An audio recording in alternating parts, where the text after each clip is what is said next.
Welcome to the very, very, very strongest One Piece podcast. I am your Captain Bill, here with my Nakama on this voyage through the Grand Line, First Mate Justin, and Pizza Man Lou. Every week, we go over the legendary anime and manga series One Piece at a time. And today we are covering episodes 70 through 77. Hell yeah, Little you see garden. that? I got upgraded to Pizza Man. Yeah, well, let's, all right, cook. first, I'm top the of the chef show. cook. Top of the show, actually, we're going to be talking about pizza. We got something to say about pizza. All right, Justin. Never had Something you bad don't know pizza. about what's been going on with Lou and I's friendship. There's been a betrayal. Controversy. Did he or did he not destroy the Pizza Diplomacy Act of 2019? That act has been fully trampled on. Oh my God. Let me take it. Oh my God. Let me take it from the top. All right. First of all, Lou, after we watched those episodes of Colby getting in shape, Lou's turned a page on his life. He's like, look, I'm going to start working out. I'm proud of my boy Lou. I've been waiting. I've been trying to get Lou to go to the gym with me for like a year. He's finally making some moves. He's not ready to come to the gym yet, but he's out here. He's out here doing some push-ups. He's out here doing pull-ups. He's doing some little squats. Making I'm proud of my steps. boy. Yeah, I'm proud you guys of my can't boy. see right now, but I'm flexing. I'm flexing. He is flexing. I could feel it. I could feel Undoubtedly flexing. It's not a question. Oh yeah, It's Hot Boy Summer, baby. that's right. It's hot. And it's gonna be sad Lou Something winter. summer, because let me tell you what's going down. So Lou is also trying to start. He's trying to start eating right. I support my friend Lou trying to eat right, but what he's trying to do is he's trying to pawn off some of his unhealthy food on me and Christopher, our other roommate. I'm asking if you guys want this. That I'm unhealthy also food. on my fitness shit. So, listeners, you don't know, but I stay in the gym, and this summer I'm kind of looking better than normal. I'm feeling like I could be a pool boy. Like, if you wanted to hire me to be a pool boy, Little I could cabana do boy. that right now. Like, Yeah. I'm feeling like I'm in that realm of fitness, like pro We're gonna pool get you boy. a straw hat. Right. So, coming soon to a pool near you. Hey, And, Paradise Lake's always hiring. But you know what? If you're gonna invite me to the pool, I need a lot of shade. I'm very, very white, and I do need a lot of shade. But, yeah, I need the shade anyway. So, Lou's trying to get rid of some of this unhealthy food, right? Mm-hmm. He's putting all this stuff on the table. He's like, Bill, do you want some of this bread? I say, no, thank you, Lou. I'm very polite about it. Lou, It's French brioche. You're Lou, gonna say no to French Lou's my brioche? best friend, right? Lou's my best bud, right? Right But here. this guy does not know how to pick out the bread. He doesn't. Right here. Sorry to tell you, listeners. So what's going on here is Lou's trying to give me this bread. I politely decline. About 30 minutes go by. Lou says, hey, to me and Christopher. He's like, hey, would you guys want a vegan pizza if I made a vegan pizza right now? And I was like, you're going to make a vegan pizza? And he says, yeah. And I'm all about it. I'm like, I might be trying to do my diet shit right, but I'm not going to turn down a vegan pizza party with my best bud Lou and our new roommate Christopher. That's just, I'm not crazy. I might be on my diet, but I'm not crazy. So I'm like, There's yeah, life to be sure, I'm enjoyed. going to eat this pizza. Yeah. Yeah, like, I'm going to, I'll use my little cheat points. We're gonna have a nice vegan pizza. So Lou, he's making up a vegan pizza in his air fryer. Ooh. Yeah, right. Fancy. So it's looking right. Like we pull it out and the crust it's not quite crispy. It's not quite right. So it's like a little soggy. So we put it back in for another 5 minutes. Comes back out. We go hang out in the living room for a while. Christopher is playing Last of Us 2, so okay. We're watching that. That's good time. So finally, I'm like, oh, let's check out this pizza. I get a nice plate out. I pull the pizza out of the air fryer. I'm laying it out. I go to pull the pizza. I'm going to slice it up so that way we can all partake in the pizza eating ritual. The crust of the pizza is made with this bullshit ass bread that Lou was trying to give me.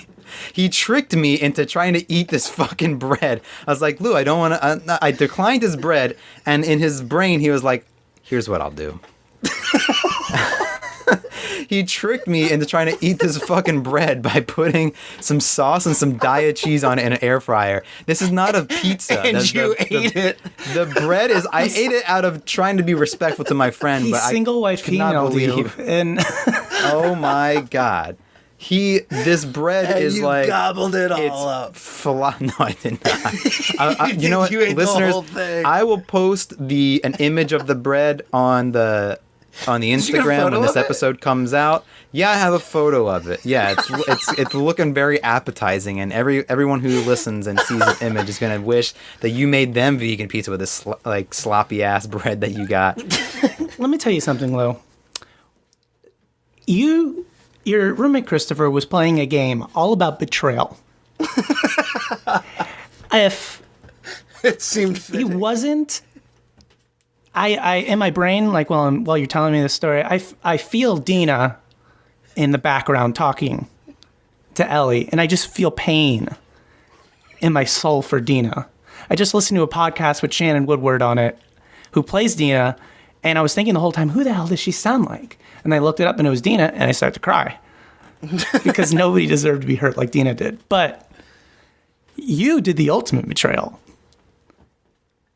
No. Yes. Worse. I think the worst betrayal that I did about this whole scenario was that I lined the air fryer with aluminum foil, so it just kept all the moisture in. So Bill was saying that it's super soggy. Look, this bread, it was out as like a if soup. So it the was as aluminum if Lou foil, so rinsed it's- off the bread before he put it in. Like, if you're gonna do something, if you're gonna try to pull a trick like this, you gotta toast the bread first so it's got a little crispiness. I thought to it was no, toast Lou, in it, you know? No, Lou just put the softest ass, like insubstantial ass white bread in there, and it is. Look, I told you it was disgusting. gonna be like a bagel bite, and you were like all Yeah, amped. You Lou started said talking it'd be about like a Tony bagel Hawk. bite. This is not a bagel bite. A bagel is crispy at the bottom. It is substantial. This bread was not substantial. Tony Hawk would not be riding You know, for you this say fucking pizza. all this, but you still ate all of it.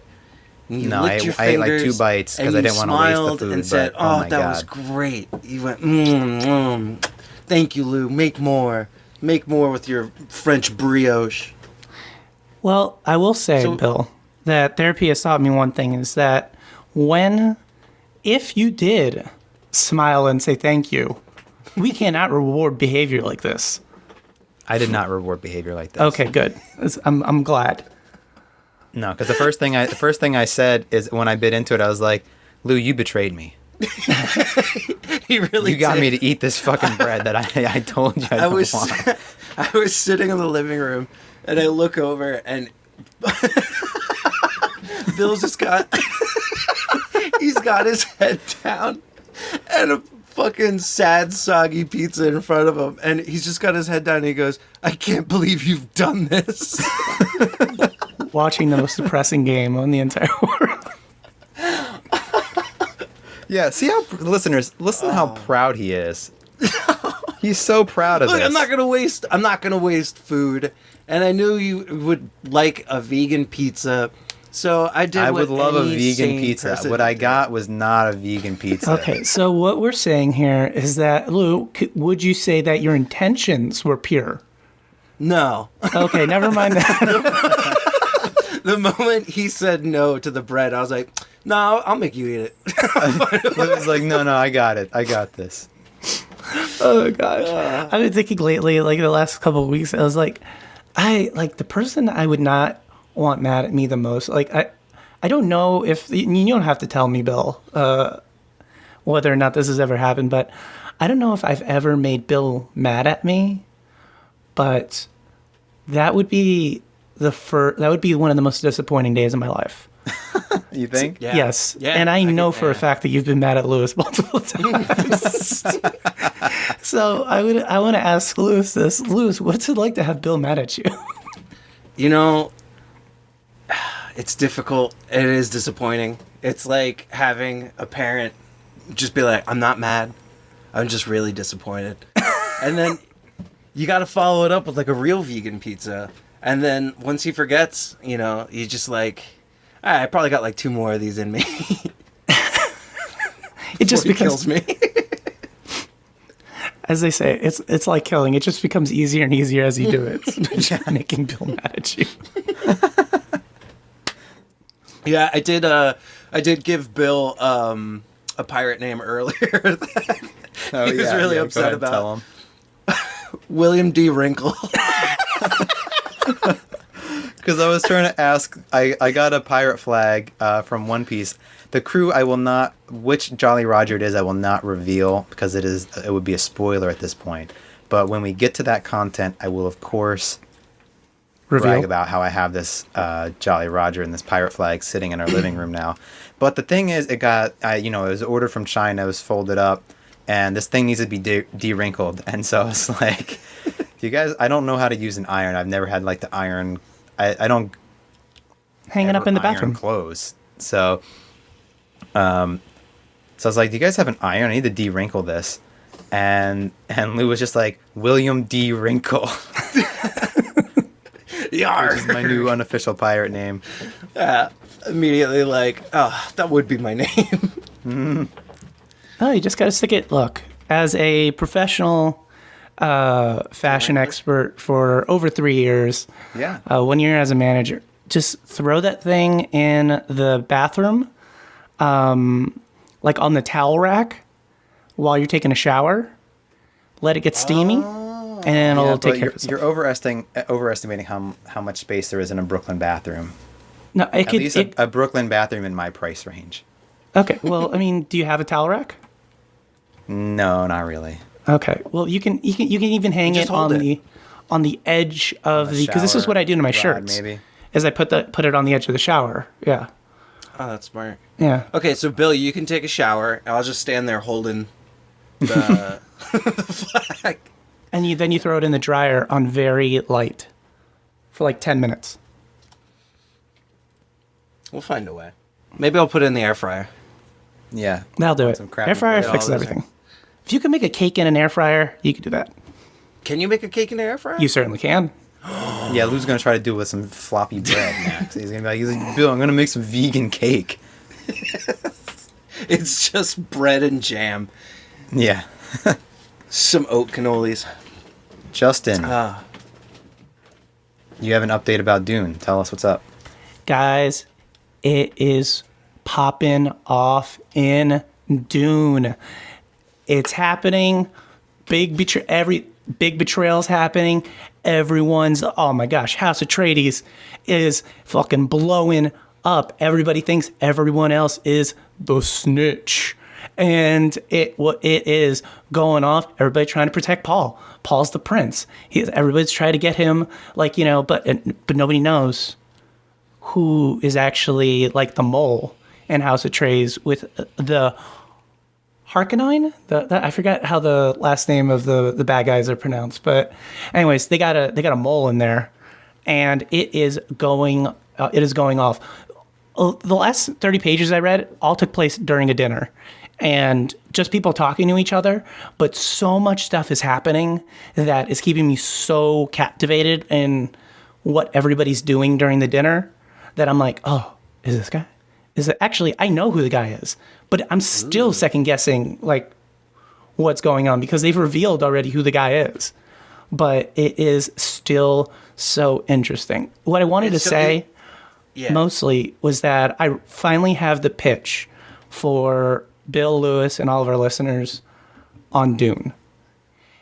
Imagine if Death Note, all the parts with Like Alchemy and L?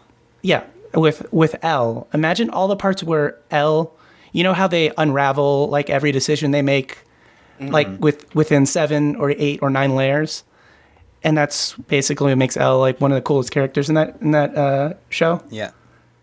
Imagine if that was like a whole series, because everyone is acting this way. It's, you know, this one character can read minds. And What? she cannot tell other people she can read minds because then they know she could read minds. And there are certain tricks you can do to not reveal, like, like something that you're trying to hide a secret. Like Yeah. why? Yeah. Basically. But Is Well, the it's not- it's not so Dune much- apocalyptic. it's not so much that she can read minds as that she knows when somebody's lying. So you can, the absence of truth, like, you can do it a whole bunch of different ways. So it's very interesting that she knows that. Her husband knows this, her son knows this, but not many people know it, and they don't know if that's the only ability she has. She has a special training. But anyways, it's very, very interesting. And that's just one character. Everyone's got their own certain thing that, they're like their own kind of like skill set or whatever you want to call it. And you're basically using that to your advantage or your disadvantage. Even the setting is so interesting, a concept of there being no water. So people that are used to living in an environment with no water, people who aren't. Is it post-apocalyptic, or is this alternate dimension or something? Or It's science 'cause I fiction. know the whole thing takes place but has the world always been a sand? No. Arrakis is a planet that has sand, that is basically covered in sand. So they go to Arrakis. They come from a place that more like where we are. I forgot what the name. Caladan. Caladan was the planet that you start out in, and it has it basically is beautiful. It's a beautiful forest, and they are ordered by the emperor to take over their dukedom in Arrakis, the desert world. So they're basically being reassigned to take over Dune or Arrakis. But so them going to Dune is the kind of the catalyst for the whole story. That's the first 5 pages or whatever you want to call it. Yeah, I'm surprised they never made a TV show for Dune. they did. Did they? Yeah, it was a miniseries and there was a movie and a whole bunch of stuff. Was it good? It was okay. It was to do Dune the way I see it when I read it. You have to have $1 billion budget. So hopefully this one coming out in October is going to be close. Apparently they're only doing half the first book, which sounds really good, and I'm really into it. And we'll cover those episodes of Dune on our very, very, very dustiest Dune podcast. Very, very, very sandiest. The sandiest podcast. Remember, everyone, spice is life. Oh, God. We'll get Sandy on this podcast eventually, but in the meantime, You think for a pirate podcast, there would be sand everywhere. right? Covered in sand. Well, we'll get there eventually. Okay, listen up, people, because we're getting into these episodes, and this is where it starts, y'all. This is where it starts. This is where things get a little toxic. This is where Boys become men. become bigger boys. Because the first thing I want to ask you guys is, what do you think is the very, very, very strongest laugh in these episodes? Do you think it's Dory with the yeah, or is it Brogy with the ga ba ba ba ba ba ba ba ba? Or is it Luffy's big ass mouth when he gets the yellow paint on him? Oh, so all right. So there's a third contender. There's a third contender. Where are There we is a sitting third. here? I'm going with Dory. Yeah. For sure. I was saying that out loud the Avoided whole conflict here. This is a streamlined podcast because I am also on Team Dory. It's an amazing laugh, iconic. He has a sword. You guys, I'm gonna go with a sword over You're a sword over an axe holder. any day. I'm a sword person. When I play a video game, if it doesn't have a sword, it's a little not. There better be right. a I reason need it a doesn't have a Zelda sword. sword. I need a Dark Souls Vihander sword. Give me a sword and I'll be good. Need it. What if it's a Leviathan axe? That's pretty tight, though.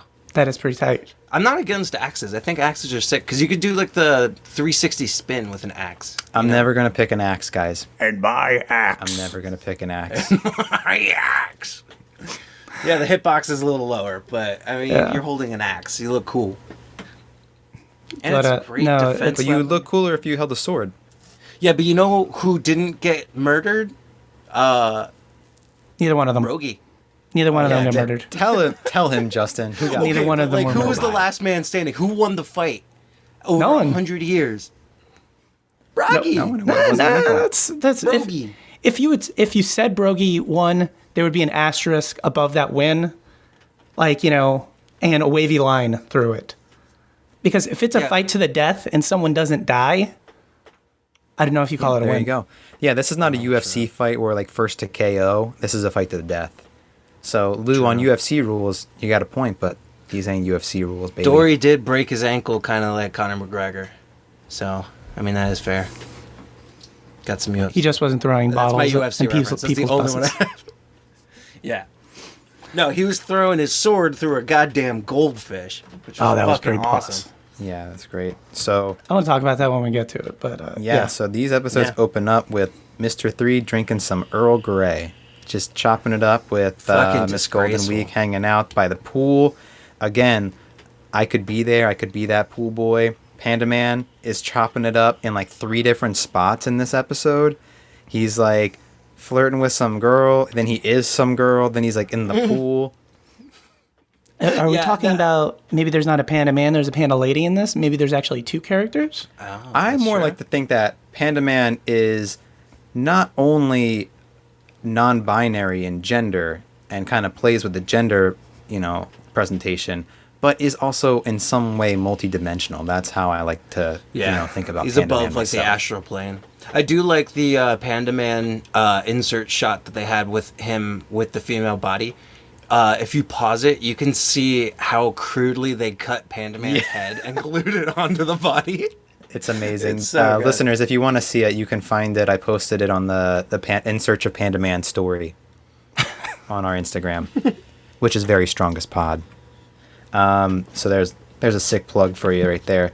But yeah, we get to Little Garden pretty damn quick, and we learn that it has dinosaurs, volcanoes, jungles, and tigers, and oh my, so much going on. Even like the landscape itself too of the giant mountains with like the holes and stuff in it. I just love like the whole layout of it. Very Jungle Volcanoes, Cruise. That's what yeah. gave me vibes of. On a cruise. On a cruise. But no, I like this. I like this a lot. And they do a really nice, fast setup for this one, where it's so basically, if correct me if I'm wrong, we know what the outline is going forward. You have the log. You have to wait a certain amount of time for the log to basically catch up. You log the island, then you can go to the next island. So they're on this island, bing, bang, boom. They know they have to wait a certain amount of time. Sanji wants to go get some food. And basically you have your A, B, and C story all set up within for the entire arc, all set up within a couple of minutes. Yeah, Yeah, it That- gets they right did a into it. really good job of getting everybody off the ship.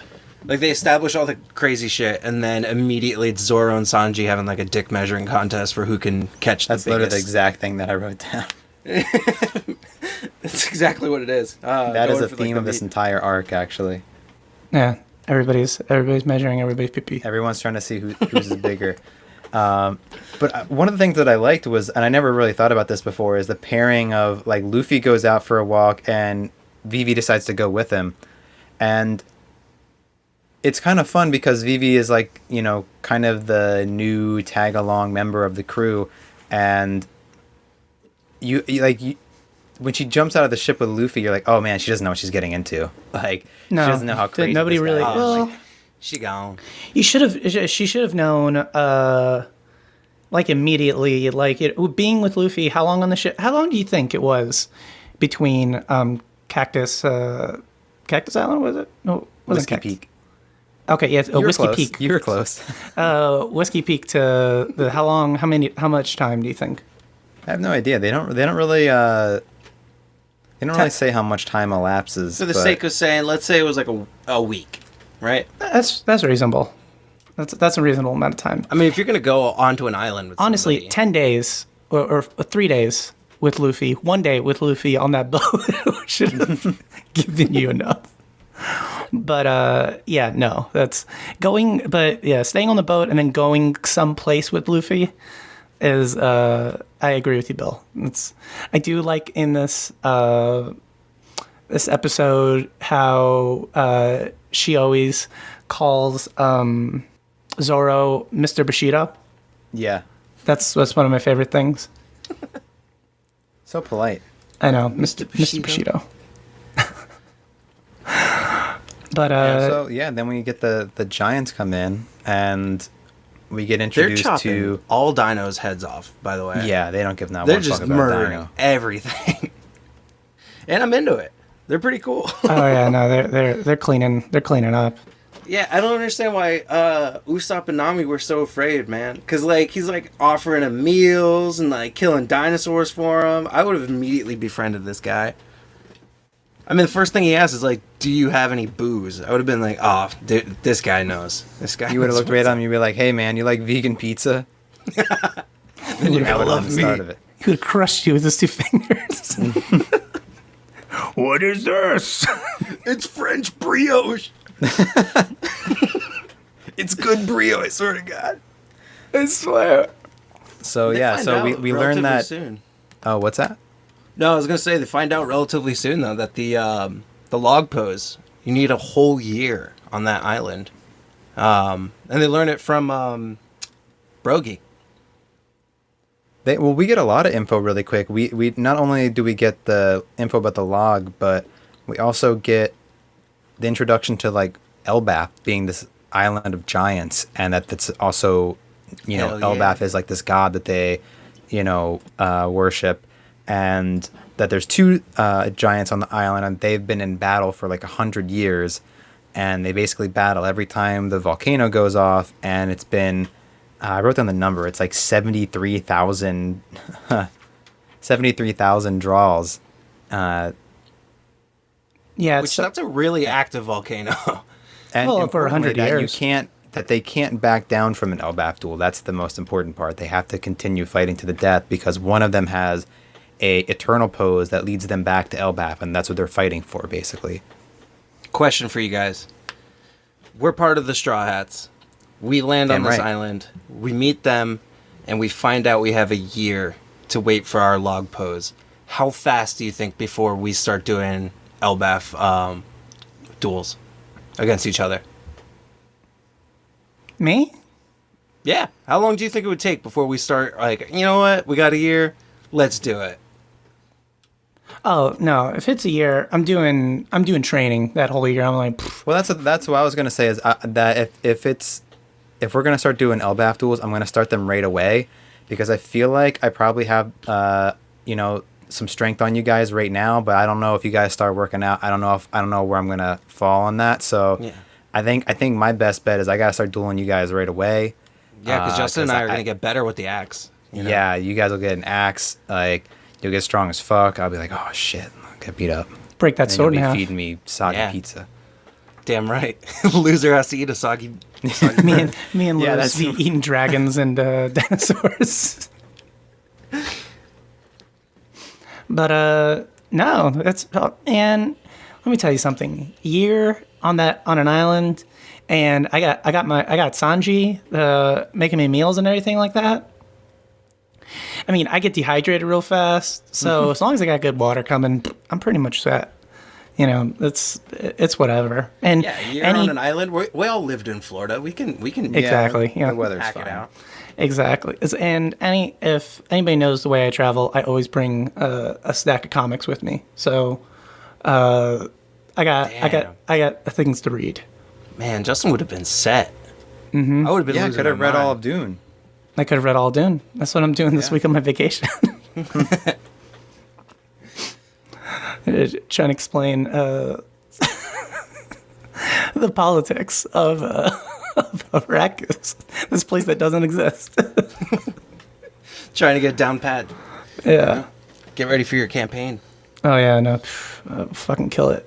Dude, I felt Usopp's awe when he was like watching the giants, like fighting for 100 years, not even remembering why they're fighting, but just the fact that they take pride in it and like there's a mutual respect. And like I really love this moment for Usopp where he's just watching them and like Nami's like, come on, let's go. And he's like, no, I'm gonna wait like a little bit longer, and just keeps watching them fight. Like it hits something in his soul.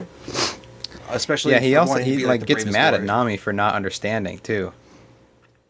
Yeah, no, it's that is true. That's I will say that this lately I've been, my college essay style theory of the show and Oda's like philosophy as a writer.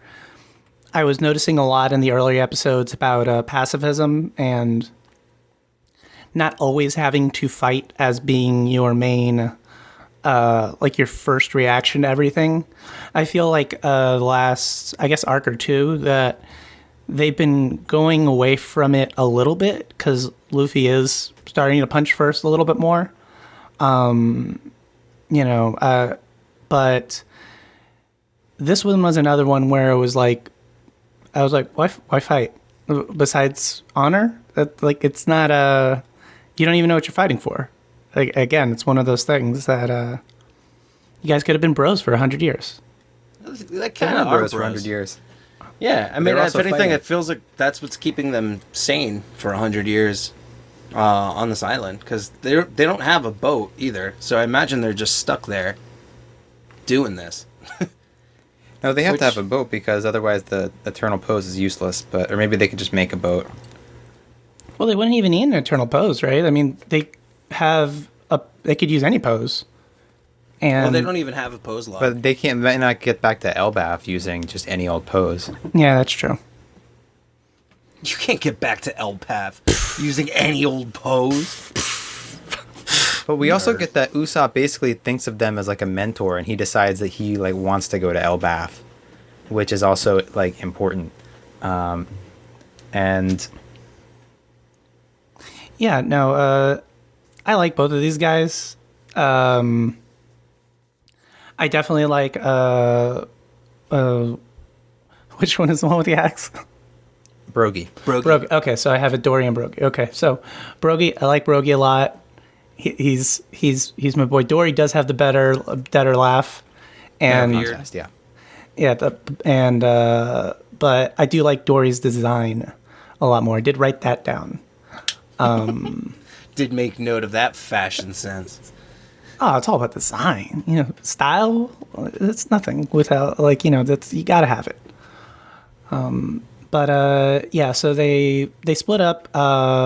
Sanji and Zoro have contests getting more meat for the crew. And let me ask you guys something. In rules of these kind of contests, these kind of pissing contests, that there really don't need to be rules or anything like that besides it just being a macho contest.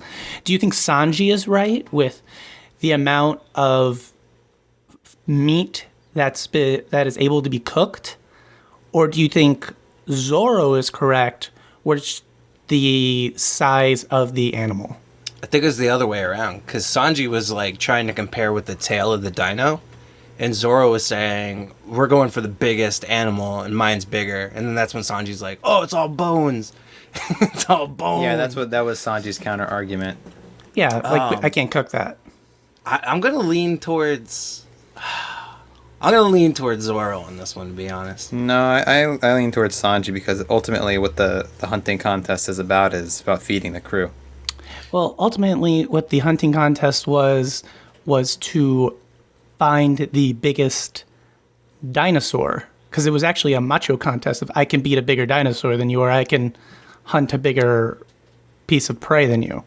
Yeah. So, like, They didn't specify it has to be like a what the long results boy were going or to a be. fat And boy. as far as bones go, you can make bones into a meal. You can make a You broth. can- Nice yeah, you can make it out of broth. Damn, suck on that, Sanji. it. Suck on that bone. You can't make broth. good broth, Sanji. Come on, get out of here. Plus, You're you supposed got, to be a cook. what's that one dish? It's always freaks me out, but it always tastes good when I try it. Or they like cut like a femur down the middle, and you eat the marrow out of the inside. I forget. Bill, you've had it before. What is it? I'm just kidding. It's like the most non-vegan thing. It's like the femur of a cow, and you cut it down the have middle. no idea. They roast it, and like you scoop out the bone marrow. Anyway, doesn't matter. Maybe I dreamt it. I'm looking right now. Sorry, guys. Okay. You're looking up what this is? Yeah, tell me what this is, please, because I know I've had it before. Femur, then the cow, then the middle. No. No. Like all these things are coming up with results, but it has a femur crossed out. Anyway, right. so I'm going on a hunt. All right, you Dory do the hunt. drinks For the biggest some exploding alcohol, and that's where this whole arc starts going south. Well, do we want to talk about Mr. 3 a little bit more? Because I feel like we got a whole thing with Mr. 3, Miss All Week? Well, not Miss All Sunday, but Miss Golden Week. Miss Golden Week. Okay. So, yeah, Miss Golden Week. And first of all, how did they get to the island? Or were they already on the island? They were already on the island. So I think I don't know how they got there, but I think they were there specifically to take out the Straw Hats. And they ended up running into Dory and Brogy while they were there. And they're like, well, they have high bounties, so we'll take them out while we're here. Some old bounties, too. What was it, like 100 mil for each of them, right? Yeah, so 200 total. Yeah, that's a lot of berries. That's a lot of Yeah, mister? It's a lot of swords. It's a lot. You could get a lot with that. You know how much brioche?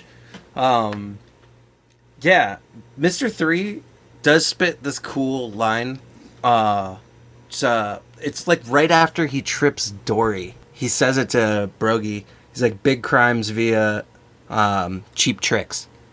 And it just sounds sick. I feel like Yeah, it's that pretty would sweet. be like an amazing rap lyric. It is an amazing what's her face lyric? Cheap Missy trick, Elliott. yeah, that's a thrill. Avril Lavigne. Damn, who Lady made that? Gaga. I don't know where this is going. Vamp for a second. He's talking about Vamp from Metal Gear Solid, right? I have no idea what's happening anymore. You know, welcome to it. Sia. See ya. Yeah, Sia, the singer. I don't know. You don't know who Sia is? Oh, is that the chandelier? Yeah, I mean, All not right, let me- chandelier. She's Oh my like, she God. is like everything. She has like 80 hits. She So has. I had a party at a place I lived at a while back, like years ago. So there's a bunch of people there that I never met before, like people that like lived in our building or whatever showed up. This one guy, I don't remember where he was from, but he's at the party. It's like way late, so it's like, you know, it's winding down. There's only like 10 people left at the party. Four of us are like the roommates, so it's like some random people here. And this guy, he's like, I guess I'm just swinging from the chandelier. He was like, I don't know, Swedish or something. And I'm like, I have no fucking idea. Anyway, so this guy, I'm like, what? He's like, I'm swinging from the chandelier. And I was like, I thought this guy was like a poet or something. I was like, whoa, this guy is like super deep. I was like, what does that mean? He's like, oh, it's like this song from Sia, and it's about like holding on to the night. And I was like, oh wow. I was really like, I was like blown away by this dude. I was like, this guy is such a poet. And then I swear to God, and I was telling my roommates the next day, and they're like, "Do you know what song he's talking about?" And they played it for me. I was like, "That fucking pop song!" Like, that's No, don't even do it. This dude was so deep. And the part that got me the most is he totally misunderstood the lyrics. It's like that she's just holding on for the night, like that she's like trying to get through something, like just holding on for the night to get through it, not holding on to the night that's like something to be treasured. I was like, what the fuck is this guy talking about? Listen, Anyway, that's a huge aside. first of all, we will keep on this huge aside because I love Sia. Go for Like it. it was like I think she's one of the best. And yeah, Cheap Thrills. It was with And Cheap Tricks? No, Cheap Or Thrills. Cheap Tricks? Big Crime by Cheap Tricks. That's Mr. 3. Yeah, that is actually She true. stole that shit from Mr. 3. Don't. Oh gosh. All right, we're not even gonna do it. Do you We're not even think gonna do it. Mr. Wait, 3's okay. hair would burn Which away? all right, what holiday would Sia be if she was a Baroque Works agent? If she was a Baroque Works agent, she'd be Mrs. Christmas. Mrs. Christmas. All right. Yeah, she'd be Okay. Miss Christmas. That's Christmas. We'll see if she can hold up to the real Miss Christmas. Because she keeps Shia LaBeouf in the birdcage, and I think she's Just wearing like the old Christmas fairy tale. yeah, just like the old Christmas fairy You have to tale. let Shia LaBeouf out of the birdcage. I remember watching. Real question though. Mm-hmm. Mr. 3's hair. Does he mention a significance to why he keeps it on fire? Because he's So candle. He can manipulate the candle wax. Yeah. Yeah, wax, but like hair catches fire. Yeah, but it's wax hair, dude. That makes sense why he could keep it in a perfect 3. All right. Yeah, he doesn't need hair gel, dude. He's got wax going on. I like how they mention when they talk about his powers, they say, oh, the wax he secretes from his body. Like, they talk about, or they say he can manipulate the wax that comes from his body. But I was like, well, wouldn't the real power be that the wax coming from his body, not that he can manipulate it? No, they he was always a mention- waxy guy. I was thinking in a second, I was like, we secrete wax. No, don't be stupid, Justin. We don't secrete wax. That's like last night. Bill and I were watching this like show about. It was Unsolved Mysteries, and this guy ended up going through a roof, and they're trying to figure out if he was thrown or if he jumped. But they kept referring to the hole in the roof as like, we just need to know how he got through the hole in the roof. And it's like he made the hole in the roof. Yeah, when he fell fucking through. blasted through it. Like, how did he aim for the hole in the roof? It's like he made it. Yeah, there was no hole before he got there. This was not a pre-made hole. Yeah, he was like, "Let me go stomp this hole real quick, and then I'll try to jump from the highest thing I can through it." Yeah. 10 out of 10, he made it. But Sorry, guys. Look Yeah. up CFX. Usopp doing Broggy's laugh or Brogy's laugh. Have we gotten any impersonations yet up until this No, point? it's probably the first impression. Probably the first impression, which is one of my favorite ongoing gags in the series, is the impressions that the characters do of other characters. But we'll get more of that. Yeah, no, that was a pretty good one. I still think that Usopp's like ambition is still kind of the most like he's still. Everyone else has an idea. Like Luffy, most of all, has an idea of what a pirate is supposed to be, like what his ambition actually is. Usopp's and I mean, Nami's is pretty solid of just being able to chart everything in like the whole world. And Zoro's of being the number one swordsman. But it seems like Usopp's still developing what exactly it is he's trying to be as far as a great To be warrior. a brave man of the sea. Yeah. And obviously that's a little harder to define. But you know what, Justin? Since you bring it up, if you wanna get sad with us on this podcast real quick, one of the fan theories is that Usopp will actually die at the end of the series or before the end of the series because his ambition, like you said, is the most kind of weakly defined, like what it means to be a brave man of the sea. And the idea is that at some point he's going to sacrifice himself for the crew or to save somebody in some way that he's forever memorialized as a brave pirate, as a brave man. And that is how his storyline needs to end, basically. No, that makes no sense because you really can't be. You can that ambition doesn't actually get to happen until you are dead. Because no, I mean that's true. Like you don't get to be defined that way until you a brave man of the sea. It's always in retrospect. That's Yeah, what it's you like are. in legend. Yeah, you have to do something big first. Yeah. And so man. it's very rarely is there somebody who isn't dead. It's But- like Solid or- Snake said. or All my does heroes are have either dead some- in prison. Yeah. There are plenty of Usopp feats later in the series that could classify him as a brave man of the sea. So What if we'll get at there the when we get end of there. it, Usopp actually gets a medal that says he's the bravest warrior of the sea? Just like the And Cowardly they Lion. don't kill him. Yeah. Just like that. Just like the Cowardly Lion. They all live Oh, happily gosh. ever after. But so number 3 still bothering me that we're going to number 3 and we still haven't got number 4 yet, so that's going to make my eye twitch until we get a number 4. And he has the so let's roll out his power for the listeners how we understand it. Let's break it down. He can manipulate wax, and he could secrete it from his body like a cannon almost, or like an artist sort of thing. Yeah, he can sculpt it. He yeah, can he sculpt is very it. artistic. Yeah, okay. And he can make the fire too, or is it that just bonus? Well, he can't make the fire, but How's he I'm get sure the fire? he has. I'm sure he has. he has the fire Lenny. on his head.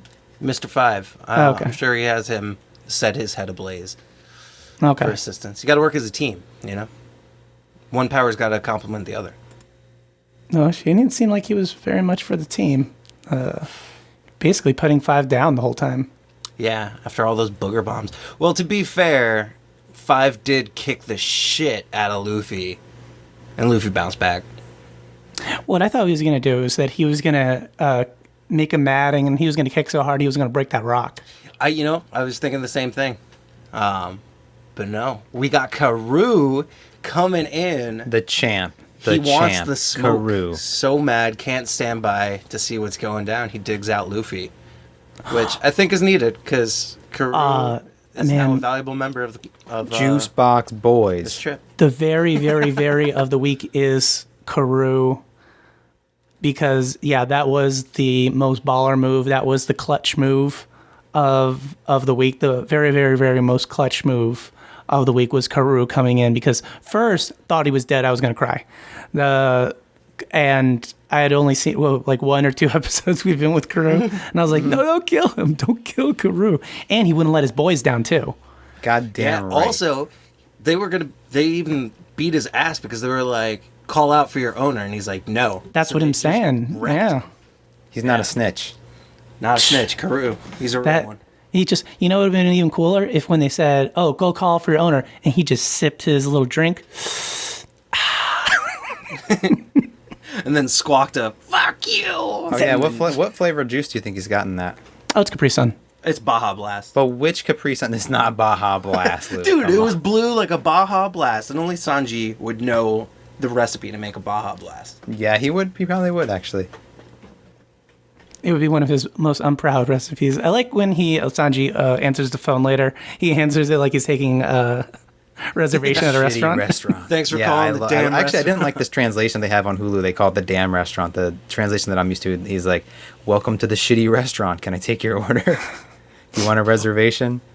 Just insert profanity here. No. Yeah, we also got Yeah. another profanity that I thought was pretty funny. Was Luffy trapped under the mountain, and he looks up and he's like, "I'm gonna kick your ass." Like flat out just says, "I'm gonna kick your ass." I was like, "Hell yeah, tell him." And then he gets his face stomped in. But Yeah, but can't win them all.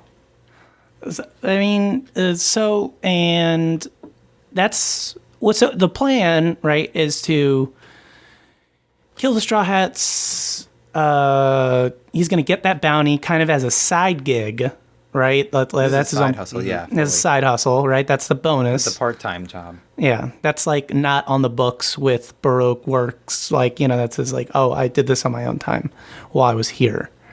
And then basically go back to, Alabasta. what do you call it? Alabasta and cash in. Yeah, just basically offer a trophy to Big Boss. Oh, that's pretty good. That's not bad. How is he going to... I still don't understand how he actually got there. So the beach that he was at, or the poolside that he was at, was that on that island? No, that was honestly, I don't know where that is, because it's definitely not on Alabasta, and it's definitely not on Little Garden. Exactly. So that's It what I must was. have I been guess a I was most nearby confused island or about. close and enough. and it seems like he beat everybody there too. So I was. There was some stuff here that maybe I thought I wasn't paying attention to, which was probably true about most of it. But yeah, there was that got me a little weird. Still don't know who those mysterious, like those doppelgangers of Luffy were. And Oh, that's the manor wax that he reveals later on. what is it? I think he's called So it it's manor? the combination of Wax Mr. Manor? Three's power, Miss Golden Week's power, where he makes like a wax version of them, and then Miss Golden Week paints it, and so it looks almost realistic. It's like a realistic wax figure, And then they talk, So- right? No, they don't talk. The Straw Hat would go up to them and be like, "Oh, you're here," and then they get snatched up. Oh, okay. Never mind. Okay, that makes more sense. And that's what he used at the end to try to trick Luffy. Yeah, at the very end. Yeah. Okay. It's all coming back together. It's all coming back to me. So we're kind of moving all over here. So we might as well just go straight into what I want to talk about. My very, very, very, or one of my very, very, veries of the week is the very, very, very most prolonged, ridiculous, and cruel finishing move of all time. The big candle wax set, the big party set, where he puts them all and like on the under the spinning candle and just lets them slowly become wax statues. It is kind of over the top as far as like, why wouldn't you just get it done fast? But Very James Bond. He does say that the best poses that he likes are the ones of agony. So Yeah. I can see like how you would be even more afraid if you're slowly turning into wax. It'll probably yeah. make a better sculpture for him. except for Zoro, who's got his Yeah. pose down. That's a pat. great moment. Yes. He's like, I'm ready to pose. Yeah, he's like, nope, it's gonna be this one, and he is so set on it. And he's like, if you're gonna do a pose, do it now. They're like, Do it now. "Take this seriously." I'm telling you guys, he's like, do the pose. No, I don't look stupid. That's what he says. We also get that Zoro was like one that Zoro can't cut the wax, Yeah. and two that Zoro is ready to cut his legs off to take out Mr. 3, and him and Brogy are like, yeah, let's do this shit. And then we get Luffy and the gang show up, and it's funny because they're so like ready to whoop ass, they like run into the scene and they actually overshoot the whole like Oh, yeah. battlefield and like end up on the other side because they just blast in there. If this was Grand Theft Auto, you'd press triangle to jump out of the car on the way there to help your boy. Yeah, slide with it for a minute. But no, I thought that was pretty funny. There was a little bit of like questioning about how strong this wax is because he says it's as strong as iron, which I guess is a pretty definitive like strength level. But Yeah. I think it gets a little bit flexible about how exactly strong it ends up being because I guess you can break iron with iron if like Yeah, 'cause- there's moments where Yeah. Luffy smashes it against other Well, wax and it breaks Zoro that does wax. say too. Zoro does say, I can't break it in this stance because his legs true. are locked in the linear like way, so you can't really put that weight behind it. Man, Which is fair. you know who would? Kobe, Well, no, fucking Kobe would wreck that He shit. cut it He'd with do those push-ups. No, I was gonna say Sanji, if it was his arms that were trapped, he'd fucking do the bicycle kick and knock and crack that shit. That's true. He's breaking rocks all the time. Yeah, Sanji got the best end of this deal without ever having to be a part of this fight. Oh, yeah. This is where Sanji's like undercover guy vibe starts, and I love it. Yeah. Oh, yeah, because first of all, he looks the part. Yeah. He is totally super chill. Even pretending to be Mr. 3 on the phone call with Crocodile. Yeah. And then, like, even having the Unlucky show up, which, by the way, I think at least it was, like, reminiscent for me of Vincent Vega and Jules from Pulp Fiction. What? But, yeah, I don't know. I was getting that vibe. I don't know why. But, yeah, he takes them both out, and he fucking breaks the vulture's neck. I don't know which one is Mr. 13 and which one is Miss Friday. I actually don't even know. But yeah, he just like twists the neck and just like snaps it. And you're like, oh, that's one of the more brutal on-screen deaths in One Piece, actually. That's actually one of the few kills that we actually get on screen. Yeah. He totally. I think it also makes Mr. Zero look kind of like an idiot. Like, yeah, well, this is actually one of the things that you'll notice in this arc is, so they mentioned that the Baroque Works motto is mystery, but that creates this internal disorganization between them because they're trying to be so secretive, and it's basically because Crocodile doesn't want his name to get out there for what he's doing, and so he's like hiding under the secrecy, but that creates this disorganization where he doesn't know some of the people in his own crew, or like he's not keeping good tabs on them, and they're not staying in strong connection. And I guess like they even say that they don't spend a lot of time on the Den Den Mushis because they're worried about the Navy tracking their calls, so a lot of it's just done on their snails. Letters from the on their snail. Bula bula bula bula. Bula bula bula. It's a good ringtone. I'm gonna see if I can find that. Oh yeah, everyone has that ringtone. It's amazing.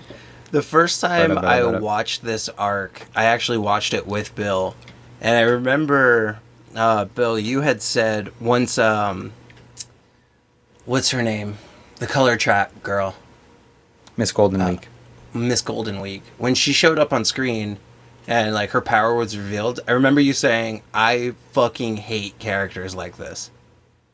And I wonder if you remember that, or if no, I really don't like the Miss Golden Week. Actually, this is like, it's funny because rewatching it, when I got to that part, I was like, oh fuck, because I actually don't like that part that much. The Miss Golden Week, like, because I feel like it really takes the steam out of the whole fight and the momentum of the fight. It slows it down. And I really don't like that part. But watching it this time, I was a little more open to it because I forgot how funny some of the parts are, like where Luffy's like drinking tea when Usopp comes back, and Usopp's like, what the fuck are you doing? And you look at Luffy and he's like struggling, trying not to drink the tea, but he can't help but drink the tea. I was like, oh, that's pretty funny. Like, but yeah, it's whenever I get to this part, I'm like, oh, this is like annoying. I mean, I don't know if I said something specific about like that kind of character, because I don't know if there are other kinds of that character.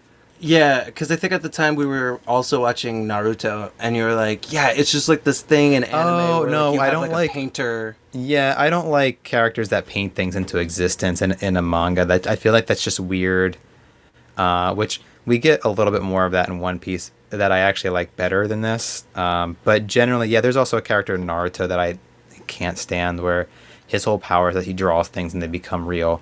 And I just find that, like, I can understand why as a mangaka you would be open to that, because that's basically what you do with your life, as you draw things and make them into these characters. But I think it creates just like too much of a, I don't know, it's too absurdist, it's too like stretch of the imagination in a lot of cases. Yeah, just stick to the guy who secretes wax with his flaming hair. Yeah, because I can get my head around that. Yeah, that it's more tangible than the other thing. Yeah, that's definitely. And then when she paints his outfit, is she giving him like all of her powers too, like on each of the things? Because it didn't seem like she did. No, so the different colors create different outcomes or different like changes for the person that you do them to. So like your But wh- yellow symbol just essentially possesses the person to laugh. It's not like giving her power to him. Well, I mean, but he's not like laughing when she paints his thing. Or the red gloves. yes, It's not like making Luffy want to just punch those red gloves. Yeah. No, She's each got the color has a bullseye different one. property. Yeah. Yeah. Yeah, but he had a whole bunch of colors on his suit, and I thought that each one of them would have some sort of effect on Luffy during the fight. No, she did though. She would color at one time. I don't know if you're talking about. I'm not sure if we're talking about the same thing here. When she puts paint on him, the paint that she uses makes him do something. Yes, but also when she paints something, doesn't that thing also, like him seeing it, doesn't it also inhibit something like the red? Like, does he, when he sees the red, he has to punch Yeah, it, he right? targets it. Yeah. Yeah. So later on, when we get the mech that This is Mr. 3 actually comes out with. a weird inconsistency too, because when I first saw this, and even in subsequent watches, even though I know I it's hear not what a you're thing, saying. I'm always looking out for like, okay, so what colors are this mech, like the candle wax mech that Mr. 3 makes when she paints it, and does it have any effect on Luffy's ability to fight? And he does throw a punch and it like bounces off, but I don't know if that has anything to do with her paint. I'd say it's kind of unclear. It seems aesthetic at the end. Yeah, but I guess Luffy just does the optimal move and just grabs his head. And that's kind of the move you want to make anyway. So it's kind of like, no need to explain because Luffy's got the right answer. Yeah. He does. Usopp also had the right answer by just shooting Luffy with a fire star. Yeah. That part always cracks me up. He's just having tea, and it's that moment where he's like, "What the fuck are you doing?" He just shoots it off of him. That's pretty good. That's some shit Justin would do, even if I wasn't painted in a color trap. I would be shooting the thing, or Yeah, I'd be drinking the tea. You probably shoot me first, and then you drink the tea. But I would be upset that you weren't inviting me to tea. Well, speaking of tea, there's a lot of product placement for Earl Grey tea in this arc. Earl Grey. which is terrible because Earl Grey's not really that good. I don't know anything about tea, so I wanted to see if you guys had an opinion. Take Earl, it from Earl Grey is me. good. Is it the only way to start your day? Huh? No. No, I usually do it Okay, with coffee. well there you go. Yeah, it's not Or the a only loud time I do. scream into my But I do pillow. know that tea, especially like East, not even like all the way in Japan, but like basically everywhere but America. That's it's kind of preferred over like coffee. Yikes. Yeah, I know. I would not want to start my day with Earl Grey. You know what you Mr. do want to Five. start your day with is Mr. Five's revolver that needs no Yeah. bullets. How I was fucking just about to sweet say that. is this? He my pulls god. out the fucking yapper, dude. Get him. Mr. Five's Bang. move set is nuts. Because like, Yeah, at Mr. this Five point, is sweet. He can swallow bombs. He's got also the sickest fucking move, exploding breath. It's so awesome. Yeah, Exploding boogers. he's getting a little OP. He's getting a little bit Gambit to me, where everything can just be set ablaze. Lenny Kravitz going crazy on these boys. He is. And I also love, we didn't talk about it last time when he was introduced, but I also was really appreciating his like duster jacket that has a 5 at the top and a 5 at the bottom. He's like, I need this decal on here twice. Always gotta love a duster. He's got a good drip, just like Lenny Kravitz. Yeah. You know. Thanks, Lenny. I also wrote down here. I was gonna make a joke about wanting Twiggy to sit on me, but I refrained. I just wanted to let you guys know that I'm growing. Well, good. you still said it, so it really doesn't count. Can you imagine being crushed though by like what is it 10,000 Kilos. kilograms? Well, what I love Yeah. about this scene is that every time she goes up in weight, Usopp has like a slightly different reaction. He's like, oh, he's got like a. There should have been one where he's. There should have been one where he's like it felt good. Like he's like, oh, that cracked my back. That felt real good. Yeah, Luffy's optimal strategy, grabbing him by the head, which leads to him dragging him because of his flaming hair, which ultimately did him in. But Yeah. Usopp having that. Oh, I love that Luffy rope. loves the mech too. When he's like, when he first Oh, he's he like, thought it "This was is so the cool. coolest." Which is what I thought also. Yeah. I was like, oh, we're gonna get mechs now. Oh, One Piece, you got me again. You got me good. So yeah, that fight settles out. Luffy beats down Mr. Three. Well, we're not going to talk about. We got to talk about how he beats down Mr. Three. This is important. What does he say to him? I have it written down. Give me a second. James Bond style. Well, you're also he missing says, out on Usopp ending shit with Mr. Five by tricking his ass with hot sauce and then declaring, "I'm a liar." Makes him eat it. Well, I also love Same that we way I get tricked this Bill. Karoo and Usopp moment where Usopp's riding on Karoo's back, and they just make a great. Oh no, they're both- an awesome yeah, team. They're That both is actually like a pretty little cool. bit cowardly, but like when it's time, they step up. A sniper on a duck? Hell Oh yeah. Oh yeah, No, it's We like love to see it. it's yeah. No, that's like the ultimate. And it also like caps Usopp's ability to run like at any moment. Yeah. So Usopp could be mobile and firing at the same time, make like basically doubling down on like his moveset. yeah, Yeah. deadly combination. Yeah. Sniper on the run. Exactly. Springsteen song. So when Mr. Three is in the woods and he does like the wax manner where there's like 1,000 of them, and what he says to Luffy is, "A brute buffoon who acts on instincts could never beat me." And then Luffy stands there for a minute, and then he gives the fucking big boot to Mr. Three's face, Yeah. direct hit, and he said, "How did you know?" A hunch. And Luffy says, "Instinct." Oh, you said a hunch. The translation is whatever. He says instinct. Oh, okay.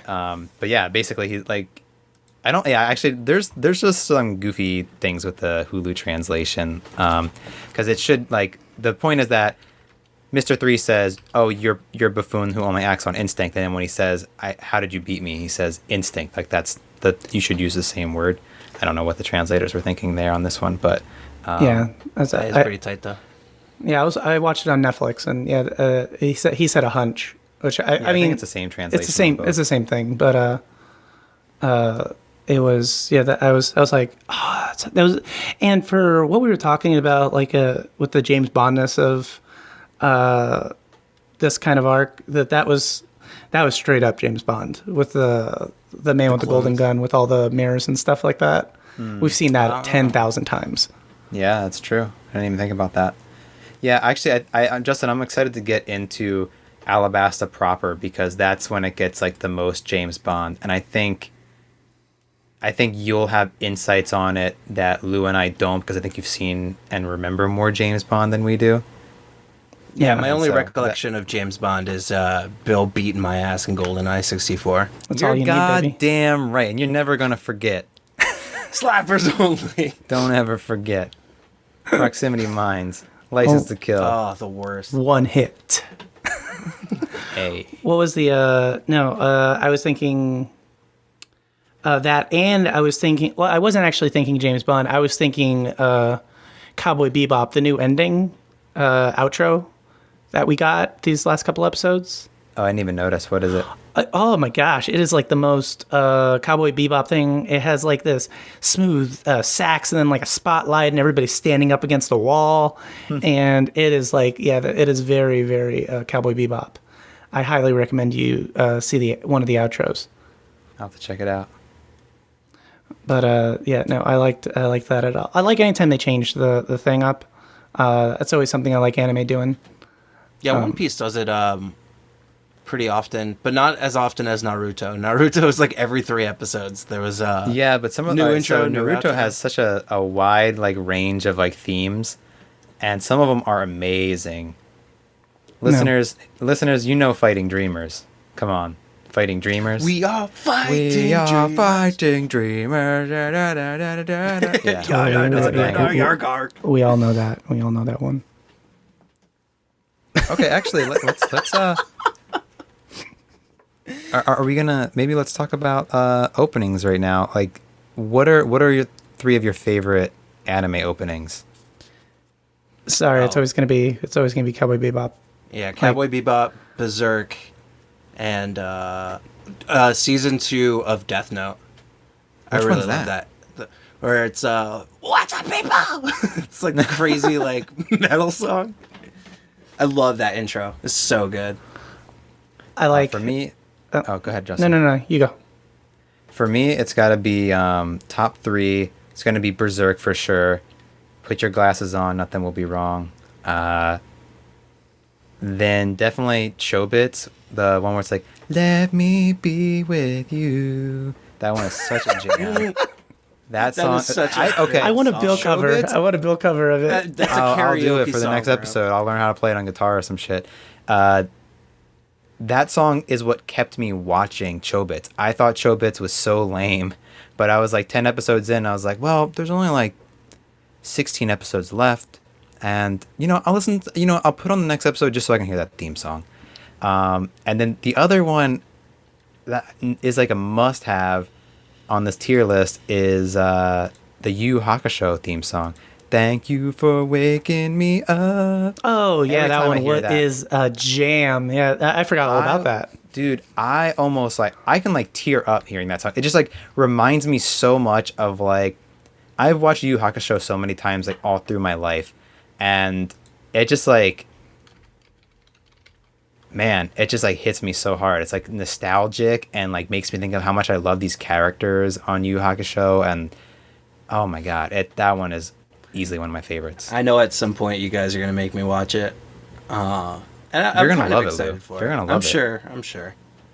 Justin, what about you? Favorite top 3 intros? Well, Tank from Cowboy Bebop is always going to be one of simply for the fact that I played that song at the gym more than probably any other song. They used played to that play it song in at your- my gym now. I Oh, love it. and that's First why of all, that's why you're so shout OP. out to my gym, and I've talked to plenty of people at the gym about One Piece. If you ever end up listening to this podcast, shout out to you. My gym rules. And they do play the Cowboy Bebop song at the gym. Justin and It's I awesome. used to drive around in Justin's Mustang, blasting Tank, and we would just keep making the same joke of "Take the wheel," and start climbing out the window. So good. I would also say this might not be actually anime specific, but any of you guys play Persona 5? No, I did buy it I've seen recently, somebody play it. and I think that's going to be my winter depression game this year. When winter inevitably comes around, and listeners, this is an important thing. If you play video games, when the winter comes around, you need to pick out a nice 60 to 100 hour RPG that you can just, all that depression you're feeling, you can just sink it all into hours of an RPG. That's a good way to get you through the winter. I've used it many winters, and I highly recommend it.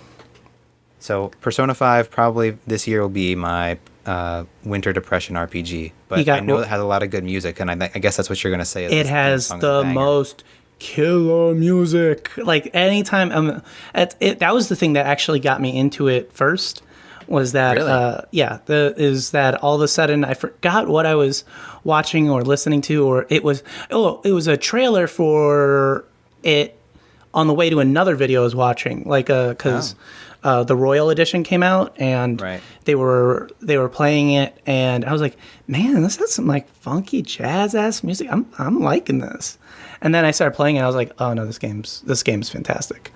And during the whole time, they're just playing the most boss ass Yeah. songs. The soundtrack during that game is. And then I'm thinking to myself, who am I gonna date? Who's going to be my girl? I'm going to school. I got to get those grades up, and I got to pick a part-time job. All the systems I love.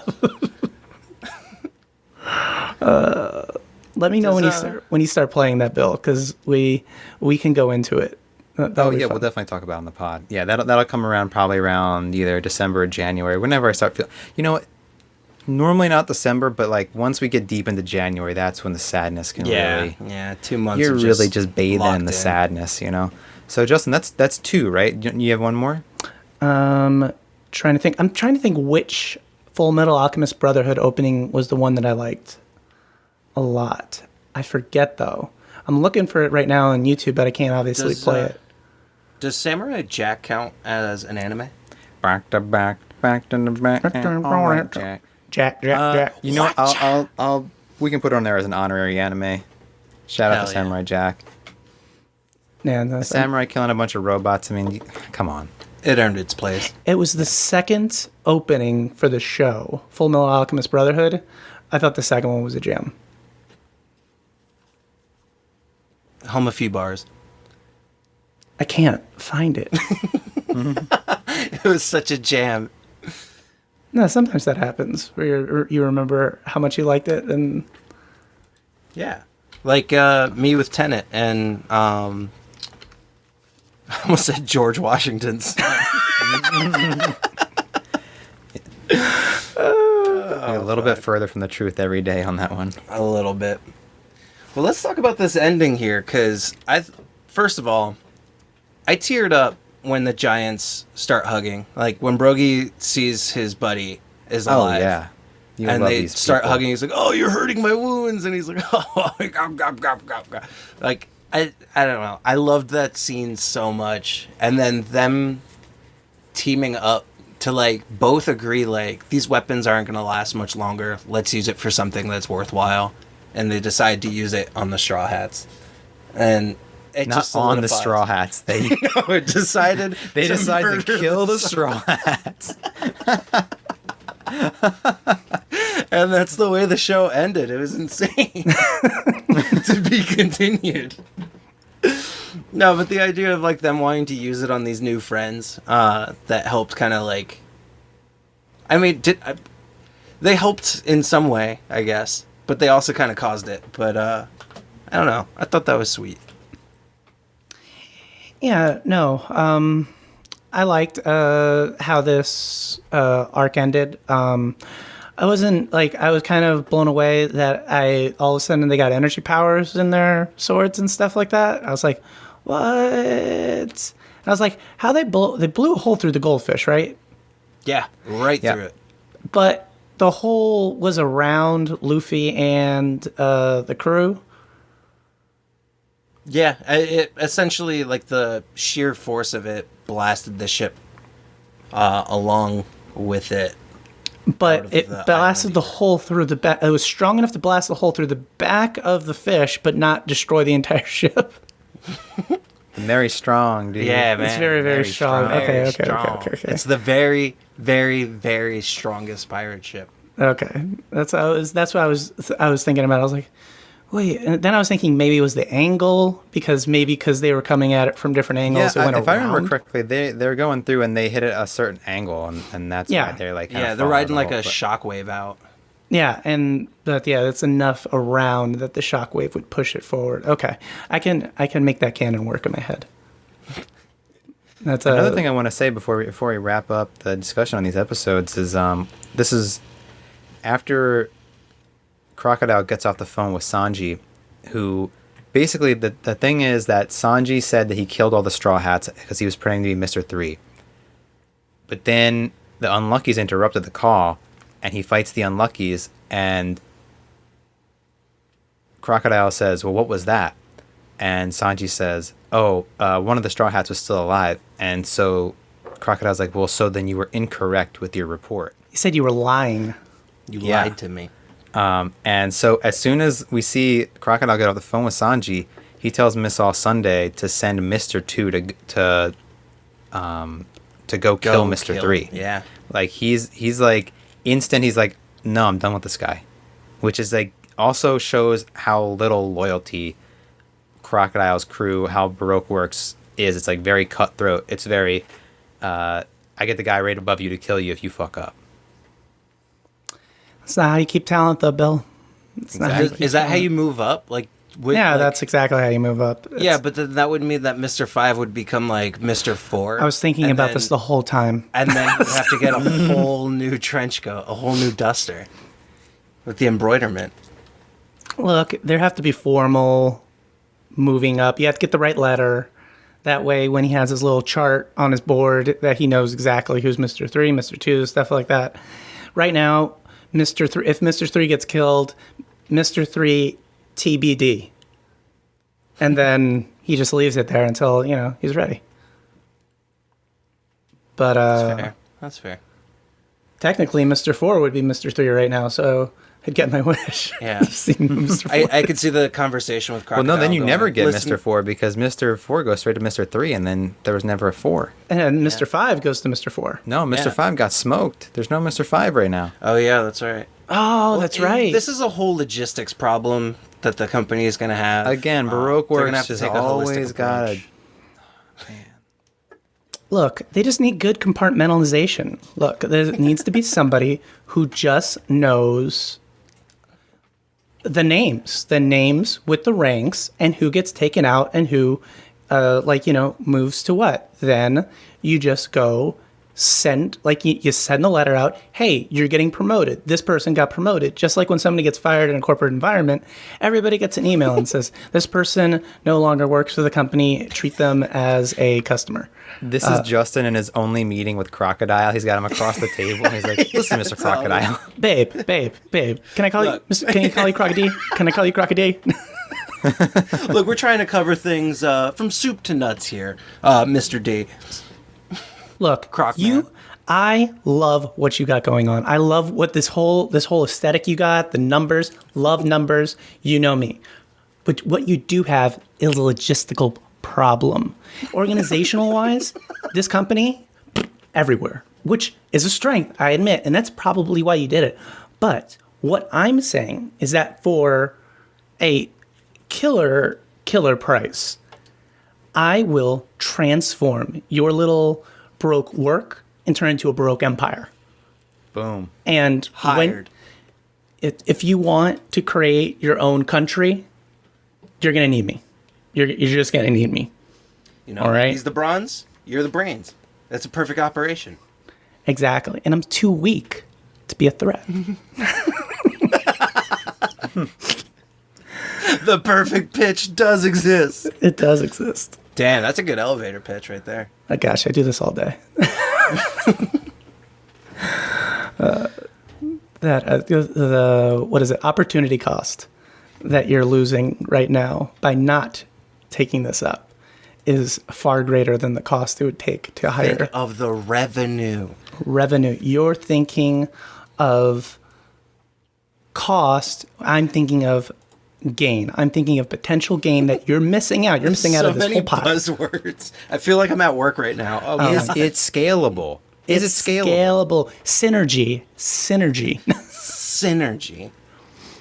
Everybody What's has a the Baroque work ROI on this? tattoo on the back of their tongue. We could do it. On Gosh. the back of their tongue. Oh, no, that's the best way to do it. Keep it hidden. It's a secret. No, it made me sad that it took them 100 years to kind of like chill out and be like real bros. What are you talking about? They're still fighting. We're still Think about fighting? The fight. Yeah. Hell yeah, the fight goes on. Oh, I didn't know I think that. they just abandoned their god. No, they didn't abandon their god, but they sat down next to each other and they weren't fight. When they done fighting, they go back to their own houses. That is true, but he did give Until the volcano goes Brogy off gave again. him like the ale, so obviously he cares about him. He's like, hey, Yeah, good so- fight today. So this is what I'm thinking, right? This is my perfect scenario. You fight when the thing goes off, right? When you're done fighting, you go, you take your card, you check it, right? You check out, and you guys go get a beer. And then when the thing goes off, it's like the lunch bell. You go back, check your thing in again, and now we're fighting again. But, you keep spending all that time hanging out. He does have a point. They could have been chilling. And then, like, once the alarm goes off, Yeah, they could have been watching Friends. They could have watched how many seasons of Friends in all those years? Like 2. Yeah, they could have watched enough to become very homophobic. What was I was thinking of it, and I was actually thinking of it during the episode. Either of you guys watch Star Trek Next Generation? No. No. So, really fast, like the very last, during the whole show, all of the crew, they play poker, and number one's like personal, like cabin, right? So they're all playing poker. Picard never joins because he's captain. He needs to be, captain. He needs to be above socializing and that kind of thing. Very last episode of the entire series, Captain Picard comes down and he's playing cards with them. And he makes this realization and says that I could have been doing this entire time. Like, you know, this time that you lost, you know, being above it all because of something, some reason that you needed to do it, you know, you could have spent with the people that you spend your entire life with. And these two especially, because they're the only two each other has. Yeah, it made me think about that a lot. Dinos. Yeah, there was a dinosaur. They could have been making friends with them dinosaurs. But is there anything else we wanted to talk about for this arc? There is one question directed towards Bill, because I don't recall seeing it, which I do remember it existing, but there's a certain thing that gets mentioned about the dick measuring contest, and I don't know if it was revealed. Oh, yeah, I think we just picked a weird place to stop here, actually, because I was thinking that we should actually have stopped at 78. And I think 78 will actually have the last little part of the backstory of Dory and Brogy. It's weird how they split this up, because 78 also takes us right into the next arc.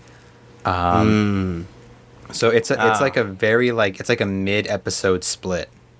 Well, it'll be a nice little remnants of the island we just were at, and a good bon voyage to the next one. I'm really excited for these next episodes. What are those next episodes? What is it?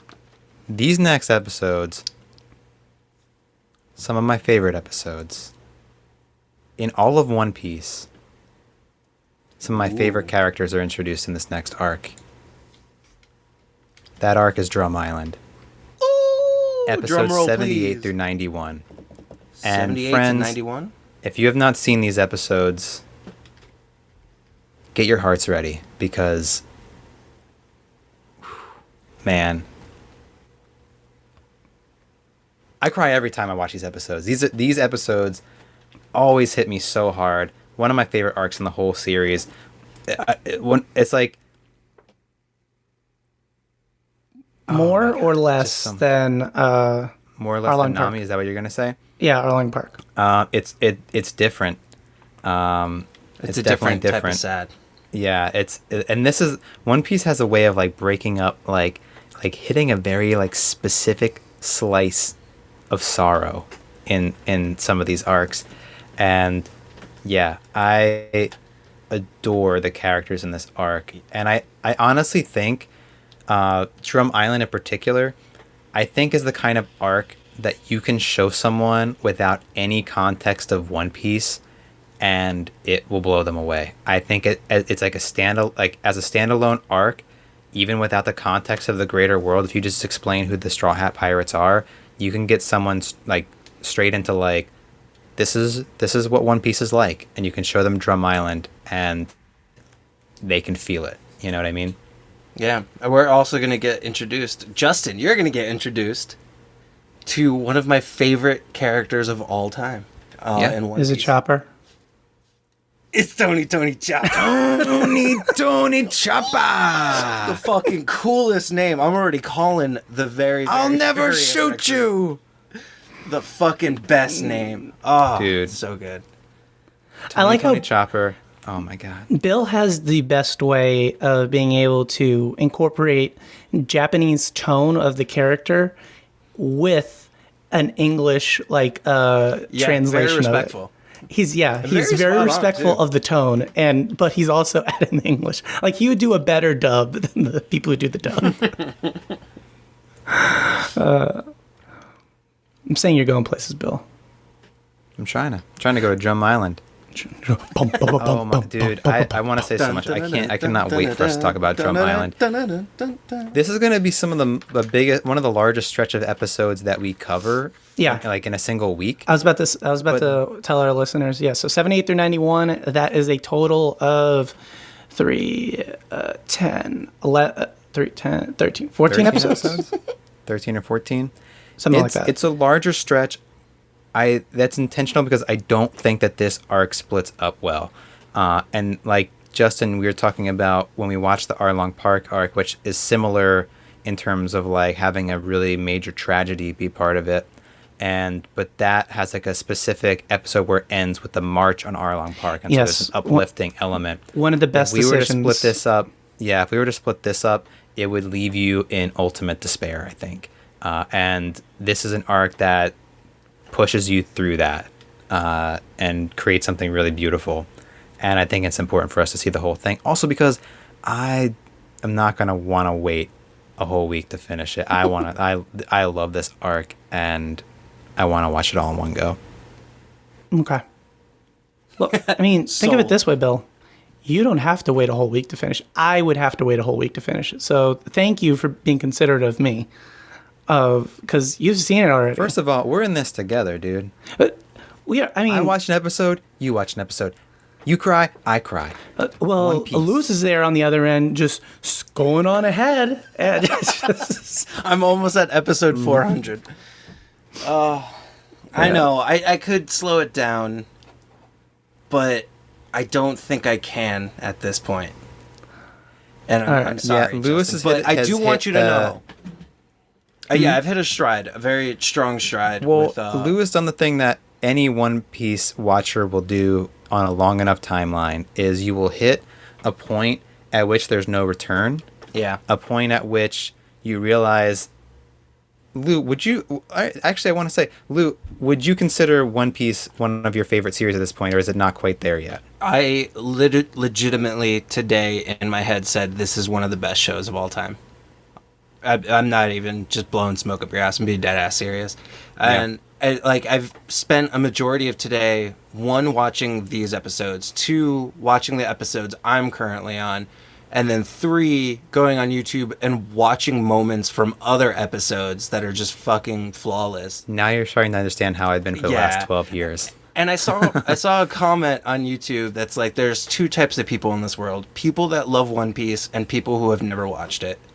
And I think that's it true. holds very, I think it's very true. Honestly, to hate One Piece, you either have to be totally averse to the medium to the point that you can't get into it, or you have to like very seriously averse to the medium, right? Mm-hmm. Or you need to come at it with such a bitter attitude of almost intentionally trying to not like it.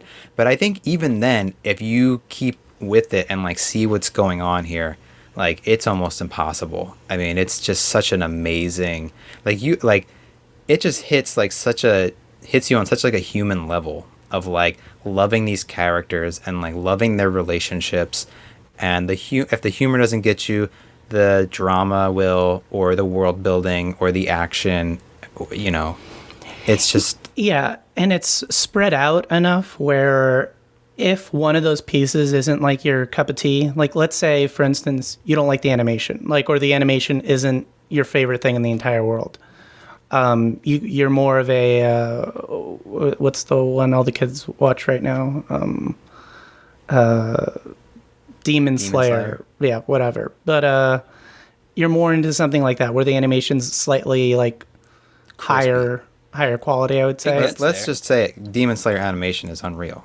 Yes. Yeah. No. amazing. And that's what I'm getting at. Is that but I didn't want to step on any. I wanted to be sensitive to our fan base. It still makes up for it in every other regard. So every other thing is still at least a 9 out of 10, as far as quality goes. So yeah, no. What you were talking about with the characters, I wanted to note one thing before we kind of sign off or start doing our wrap ups. I love Sanji giving Nami his coat. I thought that After was very ogling sweet. her titalacious body. He did not, and again, I did not mark this against Sanji because he said it in a very respectful, admirable way. That I feel is appropriate enough right before offering his coat. Yeah. He was very considerate. I think. He wasn't being total creepazoid. I'll allow it. I'll allow it as well. I think, Lou and I have a different relationship to this to Sanji right now because Lou just finished the arc in which I think Sanji is probably his worst. And yeah, I don't think he ever gets to that point again from where, and we'll talk about that arc when we get to there. But yeah, I think he's not overstepping any major boundaries here. No. All right. I do want to say one more thing about One Piece. Mm-hmm. Actually, I'll save it for next episode because I feel like it will make more sense then. So don't worry about it. All right. Okay, to be continued. That's a to be continued part. TBD, guys. TBD. To be determined. So, guys, let's say you're going to the mall, right? Mm-hmm. Some girl at the store, she's offering you the cursed sword. She's saying, "Oh my gosh, this cursed sword, it looks so great on you."